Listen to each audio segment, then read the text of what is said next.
Who the heck are you? I'm you, but covered in mustard.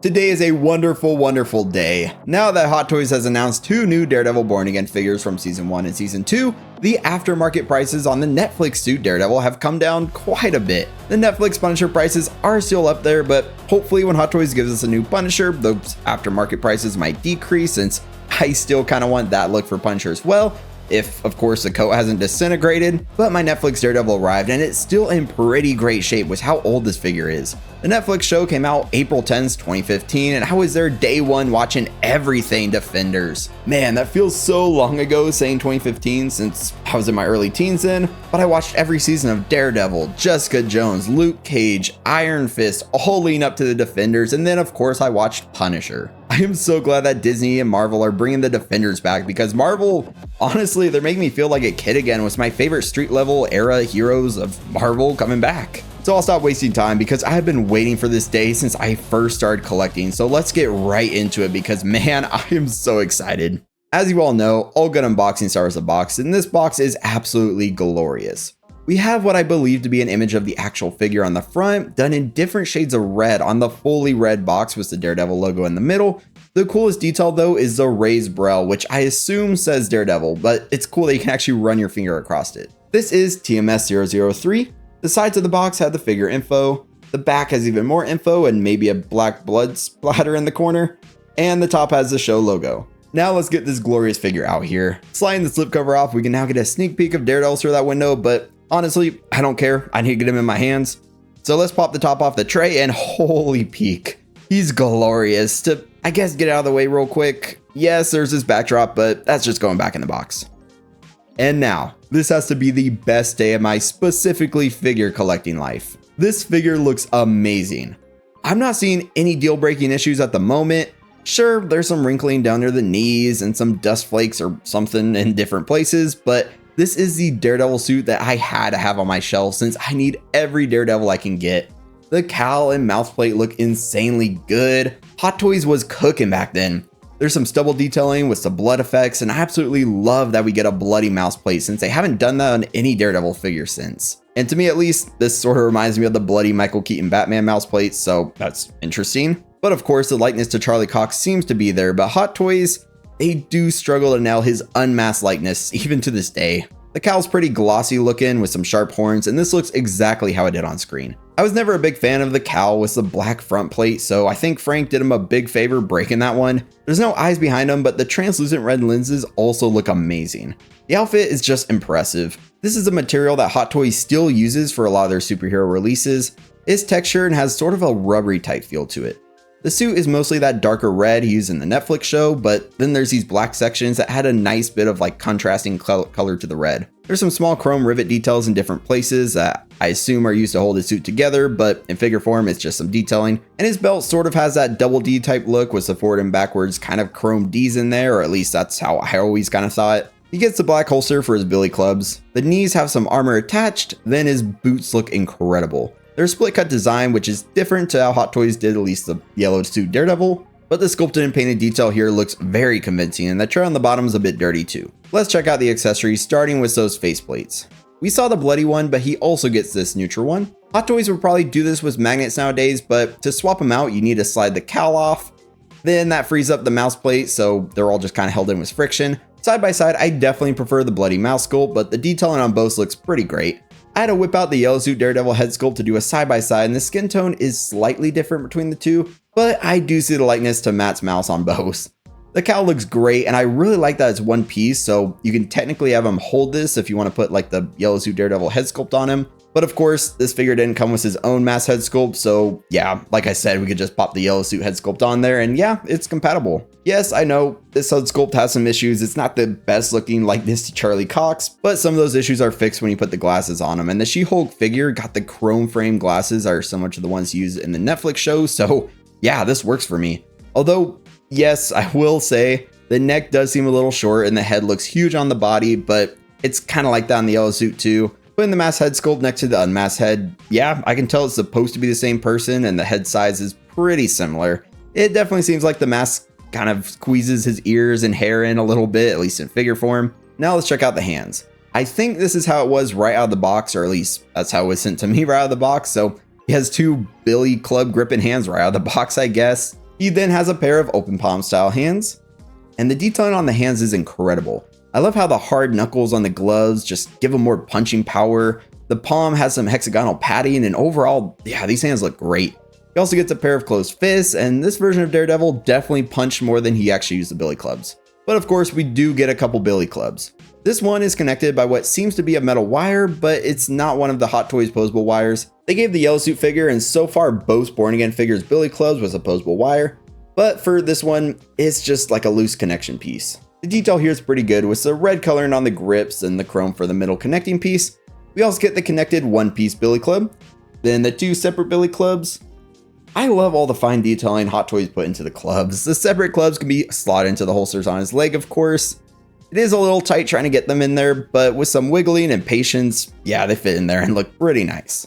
Now for his base, and honestly, I really like this. It's Hot Toys rectangular style base, which they use way too much, but it does have some street detailing on top that's actually textured. Then you see that kind of water detailing in there that's glossy and smooth. It's a very convincing top, and of course, I love the chrome nameplate that states Marvel Daredevil with the city outline in the back. He just gets the basic crotch grabber that pegs into the base. Then there's two additional diorama style base pieces. The black pieces here just to give the broken wall piece some extra elevation behind the base. All the sculpted detail here looks phenomenal, and I love the painted details in there. The brick wall has some texture with some shading in there for the shadows, and then there's some broken glass on the floor. This definitely needs to stay behind the base for me because it looks incredible.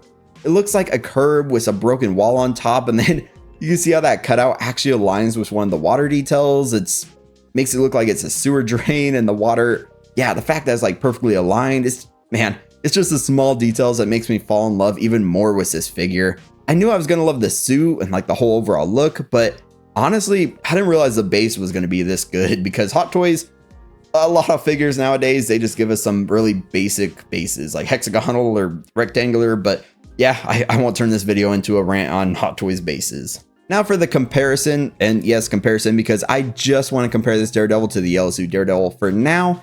But of course, probably in an upcoming short or something, you'll see some more figures next to this Daredevil just to kind of see how he looks with other Marvel characters. Seeing the yellow and red suits next to each other, I just can't help thinking ketchup or mustard. We could definitely see that the detail or the kind of overall general design for the yellow suit followed what they did for the Netflix suit kind of in terms of looks. The overall suit design is just very similar, but painted differently. Of course, the yellow suit skin tone looks a bit more realistic to me, but the cowl design is just super similar overall. Those lines you can see on the Netflix figure arms are black and then they're chrome on the yellow suit. The belt is also very similar, but more chrome on the yellow one, but at least the legs and boots differ quite a bit. The yellow suit proportions also seem to be slightly better, but even with the Born Again figures, yeah, Hot Toys, they still haven't nailed the Daredevil suit proportions. Let's compare the Billy clubs now, and the She-Hulk club is more of like a maroon red with a shinier chrome middle connecting piece, but I think they basically use the same Billy club style sculpts with just different paint applications. The big difference though is the wired club. The Netflix one doesn't use like a posable wire, but the yellow suit does. So of course I like being able to pose the club since he's can be like throwing it, but then again, he didn't really use the Billy club a ton in that way, at least in the Netflix show, but he does use it that way in like She-Hulk and now Born Again. So it is cool they at least included a wired Billy club. And wise, these are pretty different. The yellow suit's missing the hard knuckles and just has like a yellow armored plate on top, but I do like the weathering detail with like the chrome kind of showing through. Then the yellow suit hands are just a bit more plain on the bottom. Having these two figures next to each other just makes me happy. Height wise, yeah, the yellow suit is slightly taller, although if you're posing your figures, it's not a huge deal, but Hot Toys, they definitely size up their yellow suit. And I think from what I remember, like watching videos and stuff, in general, Hot Toys kind of size up their figures over time. Like I said, the proportions are improved on the She-Hulk figure, but he still seems a bit too blocky to me, especially in like the torso area. But one big standout to me are the boots. I really like that the She-Hulk boots kind of integrate the articulation instead of using that split cut design that the Netflix one does. Articulation wise, the She-Hulk figure is much better since he did flips and schnit in the show, but it serves well on the Netflix figure for some more simpler poses we'll definitely test out pretty soon. But the She-Hulk one, yeah, I just love that I can get like the leg all the way up and like kicking poses, and yeah, it's an awesome and super fun figure to pose. They do have different bases as well. The yellow suit gets a traditional hexagon style base, which is fine, although yes, I hate that it says She-Hulk on it. but nothing will be a good diorama style base for me like the Netflix base, because I just love that it actually puts the figure on the streets of Hell's Kitchen. Man, this has been such a fun video to make because I just love Daredevil. I've been searching for this figure since I started collecting. Price wise, it used to be pretty high up there, around 600, 800 bucks from what I saw. So I was just skipping on it. But now that Hot Toys made 2 new Daredevils, it seems like more people are offloading their Netflix ones. So I could just swoop in there and get this one for just over 400 bucks after tax and shipping. Yes, I know it's not like an insane deal or anything since it's retailed for 230 bucks back when it was new. But that's just how it is for some sought after figures that Hot Toys hasn't 2.0'd yet. But of course, some collectors might not want multiples of the same character, but for me, I just like having multiples of my favorite characters. Like I have multiple Spider-Man, Wolverines, and Iron Man figures, and now I have multiple Daredevils. Yes, I know it's just a Netflix suit, and then of course the yellow She-Hulk suit, but I'm also getting the red Season 1 Born Again suit and that glorious black Season 2 suit. And man, Born Again Season 2 has been insanely good. Hopefully we'll get to see a red suit with the double Ds in the future, because at least at the time of filming, we haven't seen anything like that in the show yet. But honestly, I have no plans of ever moving on from any of the Daredevils in my collection. I grew up watching the Netflix show and was devastated by its cancellation. Then I was, I guess, born again when Disney brought it back. I think my next search will probably be for the Season 2 Punisher, or well, Daredevil Season 2 Punisher, but I know that coat, I've seen a lot of people have the coat like really flake on them, and without the coat, you see like the visible joints and stuff, and I'm not too into that look, so yeah, I don't know. I know there's some third-party ones that use leather for the coat, so I might need to look for that one, but honestly, that Hot Toys likeness is kind of hard to beat. But either way though, hopefully we'll get a new Punisher soon since he'll be in Spider-Man Brand New Day, but yeah, with the Defenders coming back, Hot Toys needs to give us a Jessica Jones, maybe even an Artisan Edition, a Luke Cage, and of course an Iron Fist. Then I guess my childhood dreams will come true. But let's talk about Netflix Daredevil down in the comments. If you enjoyed this video, definitely give it a like and hit subscribe for much more content like this. Check out another figure review in the playlist that'll pop up, maybe a Wolverine review, or check out the collection tour to see how my collection journey is going. As always, thank you to the channel members. If you want to become a channel member, click the join button and you'll see your name at the end of our reviews among some other benefits. I look forward to talking to you all again very soon, but until next time, stay 6 scale.